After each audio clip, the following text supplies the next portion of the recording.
বৃহস্পতিবার ঈশান নামাজের পরে বিছানায় গিয়ে একটি আমল করুন, সকালে উঠেই আপনি ফলাফল দেখবেন ইনশাআল্লাহ।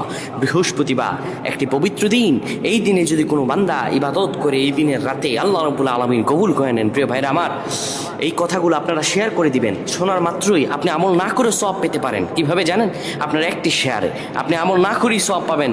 আপনার একটি শেয়ারে যদি অন্য ভাই আমল করে তার সমপরিমাণ সওয়াব আপনি পেয়ে যাবেন। রাসূল সাল্লাল্লাহু আলাইহি সাল্লাম বলেন, বাল্লিগু আন্নি ওয়ালাউ আয়া, আমার পক্ষ থেকে একটি আয়াত, একটি হাদিস যদি তোমার কাছে পৌঁছে, তুমি এটি অন্যের কাছে পৌঁছে দাও। সুবহানাল্লাহ। বৃহস্পতিবার যখন হয়ে যায়, দিন গিয়ে যখন রাত আসে, ওই রাতটা বৃহস্পতিবারের নয়, আরবি নিয়মে রাত আসে আগে, দিন আসে পরে। রাত গভীর হয়ে যাওয়ার পরে কোনো বান্দা যদি ঈশার সালাত আদায় করে একটা পবিত্র বিছানায় যখন যাবেন আপনি, ওই বিছানাটা যেন পাক ও পবিত্র হয়। ওই বিছানায় আপনি সুন্দরভাবে বসে যাবেন। তারপরে বসে যাওয়ার পরে আপনি দোয়া পড়তে থাকবেন, আর রহমান আর রহমান 7 বার পড়বেন।